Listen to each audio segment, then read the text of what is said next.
To our online chemistry class. यहाँ हम molecular orbital theory को डिस्कस कर रहे हैं, जिसको हिंदी में आणविक अक्षर सिद्धांत कहते हैं। इस क्रम में ये हमारा 5th वीडियो लेक्चर है। अब तक जो हमने अपने 4th वीडियो लेक्चर बना रखे हैं, उसमें हमने मॉलिक्यूलर ऑर्बिटल थ्योरी के पोस्टुलेट्स, बॉन्डिंग मॉलिक्यूलर ऑर्बिटल्स और एंटी बॉन्डिंग मॉलिक्यूलर ऑर्बिटल्स में क्या डिफरेंस है और एनर्जी लेवल डायग्राम्स क्या होते हैं, इनको हमने डिस्कस किया है।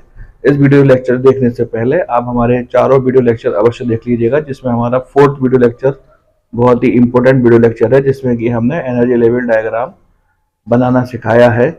वह किस प्रकार से बनता है। जब आपको एनर्जी लेवल डायग्राम बनाना आएगा तब आप इस वीडियो लेक्चर को समझ पाएंगे, जिसमें कि हम बॉन्ड ऑर्डर और उसके सिग्निफिकेंस को डिस्कस करेंगे।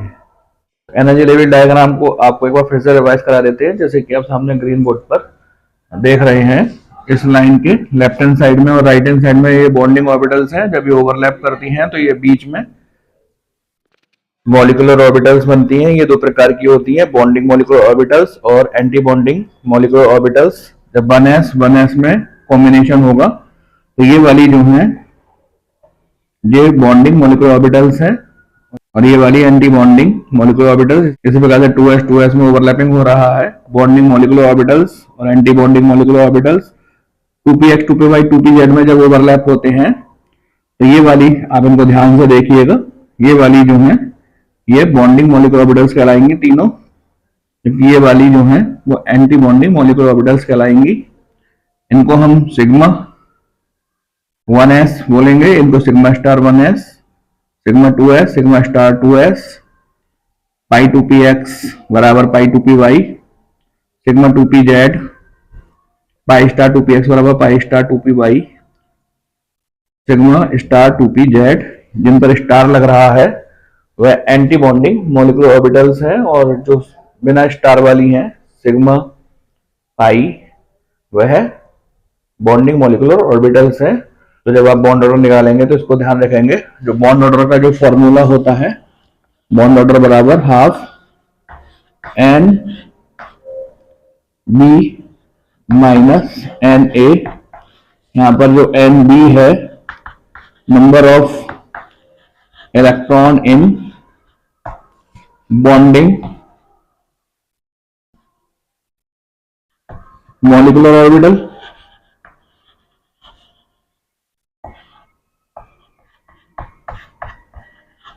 बॉन्डिंग मॉलिक्यूलर ऑर्बिटल में कितने इलेक्ट्रॉन है, और यहां पर जो एन ए है number of electron in anti bonding molecular orbital. तो हम बॉन्डिंग मॉलिक्यूलर ऑर्बिटल्स और एंटी बॉन्डिंग मॉलिक्यूलर ऑर्बिटल्स में नंबर ऑफ इलेक्ट्रॉन को काउंट कर लेंगे और इस फॉर्मूले में उसको रखकर बॉन्ड ऑर्डर को ज्ञात कर लेंगे। तो इस प्रकार आप बॉन्ड ऑर्डर किस प्रकार से ज्ञात करते हैं ये निकालना सीख गए हैं। इसका क्या सिग्निफिकेंस है इसको समझने का प्रयास करते हैं। मैं एक बार आपको फिर से रिवाइज करा देता हूं। ये जो नीचे वाली मॉलिक्यूलर ऑर्बिटल्स हैं ये कहलाएंगी बॉन्डिंग मॉलिक्यूलर ऑर्बिटल्स, और ये ऊपर वाली जो है इनको कहेंगे हम एंटी बॉन्डिंग मॉलिक्यूलर ऑर्बिटल्स। जब हमको बॉन्ड ऑर्डर ज्ञात करना होता है तो हम इनमें उपस्थित इलेक्ट्रॉनों की संख्या को काउंट करते हैं और फॉर्मूले में लगा करके बॉन्ड ऑर्डर अर्थात बंधन कोटि को ज्ञात कर सकते हैं। आइए बॉन्ड ऑर्डर के सिग्निफिकेंस अर्थात महत्व का अध्ययन करते हैं। जैसे कि आप सामने ग्रीन बोर्ड पर देख रहे हैं, बॉन्ड ऑर्डर की सहायता से हम नेचर ऑफ बॉन्ड अर्थात बंध की प्रवृत्ति ज्ञात कर सकते हैं। बॉन्ड ऑर्डर दो प्रकार का हो सकता है, या तो वह पूर्ण संख्या में होगा 1 2 3, या फिर वह भिन्नात्मक होगा 1/2, 3/2, 5/2। जब वह पूर्ण संख्या में होता है तो सामान्य बंध होती है।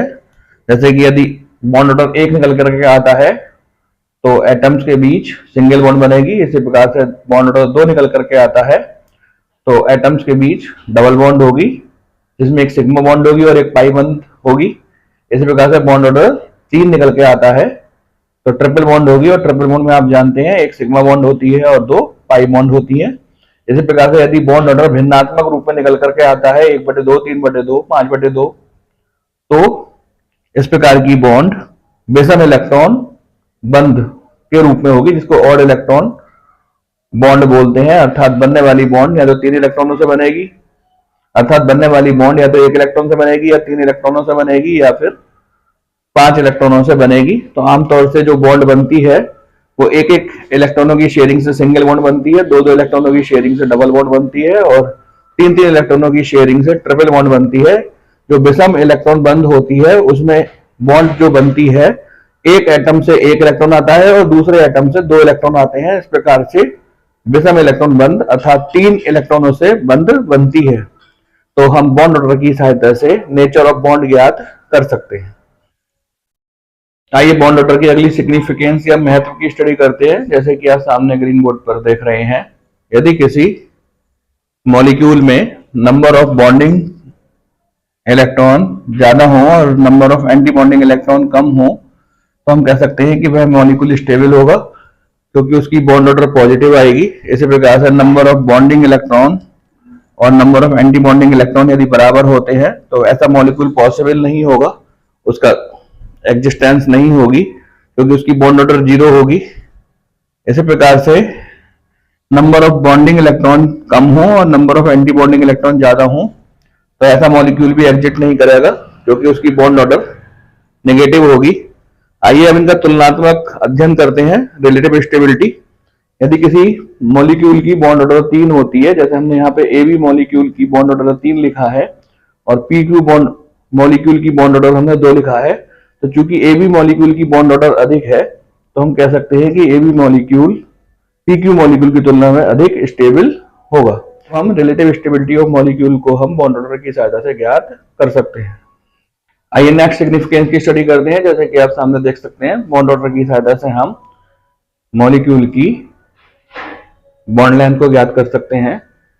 बॉन्ड लेंथ और बॉन्ड ऑर्डर एक दूसरे के इनवर्सली प्रोपोर्शनल होते हैं। यदि किसी मॉलिक्यूल की बॉन्ड ऑर्डर अधिक होगी तो उसकी बॉन्ड लेंथ कम होगी। तो हम कह सकते हैं कि ऐसे मॉलिक्यूल जिनकी बॉन्ड ऑर्डर 3 होगी और ऐसे मॉलिक्यूल जिनकी बॉन्ड ऑर्डर 2 होगी, तो 3 बॉन्ड ऑर्डर रखने वाले मॉलिक्यूल 2 बॉन्ड ऑर्डर रखने वाले मॉलिक्यूल की तुलना में कम या छोटी बॉन्ड लेंथ रखेंगे, तो हम बॉन्ड ऑर्डर की सहायता से बंध लंबाई अर्थात बॉन्ड लेंथ को ज्ञात कर सकते हैं। बॉन्ड ऑर्डर की नेक्स्ट सिग्निफिकेंस मैग्नेटिक प्रॉपर्टी ज्ञात करने में है। चुंबकीय गुण कहते हैं इसको हिंदी में। ये 2 प्रकार के होते हैं, पैरामैग्नेटिक और डायमैग्नेटिक। यदि किसी मॉलिक्यूलर ऑर्बिटल डायग्राम में अनपेड इलेक्ट्रॉन प्राप्त होते हैं, अयुग्मित इलेक्ट्रॉन मिलते हैं, तो हम कह सकते हैं कि वह मॉलिक्यूल पैरामैग्नेटिक नेचर का होगा। और यदि सभी इलेक्ट्रॉन युग्मित अवस्था में है, कोई भी अयुग्मित इलेक्ट्रॉन उसके पास नहीं है, यानी कि सभी इलेक्ट्रॉन पेयर्ड पोजीशन में है, तो ऐसा मॉलिक्यूल डायमैग्नेटिक नेचर का होगा। यदि वह पैरामैग्नेटिक नेचर का होता है तो हम इस सूत्र से, जो कि आप सामने ग्रीन बोर्ड पर लिखा हुआ देख रहे हैं, mu equal to √n+2bm magnetic movement अर्थात चुंबकीय आघूर्ण ज्ञात कर सकते हैं। यहाँ पर n number of unpaired electron है और bm जो है वह मैग्नेटिक मूवमेंट की यूनिट है, जिसको बोहर मैग्नेटॉन कहते हैं। तो इस प्रकार वीडियो लेक्चर यहाँ पर फिनिश होता है। इस वीडियो लेक्चर का उद्देश्य बॉन्ड ऑर्डर और उसके सिग्निफिकेंस को समझाना था। आप इस वीडियो लेक्चर को अवश्य अपनी कॉपी में लिखिएगा और अपने मित्रों को भी आप इससे शेयर कर सकते हैं। अब जब हम अपने नेक्स्ट वीडियो लेक्चर में मिलेंगे तो मॉलिक्यूलर ऑर्बिटल थ्योरी की एनर्जी लेवल डायग्राम बनाकर और बॉन्ड ऑर्डर ज्ञात करके हम विभिन्न मॉलिक्यूल्स और आयंस के मॉलिक्यूलर ऑर्बिटल डायग्राम बनाना सीखेंगे। यदि आपको इस वीडियो लेक्चर से संबंधित कोई कठिनाई है, परेशानी है, कोई टर्मोलॉजी आपको समझ में नहीं आ रही है, तो आप उसे कमेंट बॉक्स में या फिर व्हाट्सएप ग्रुप पर पूछ सकते हैं।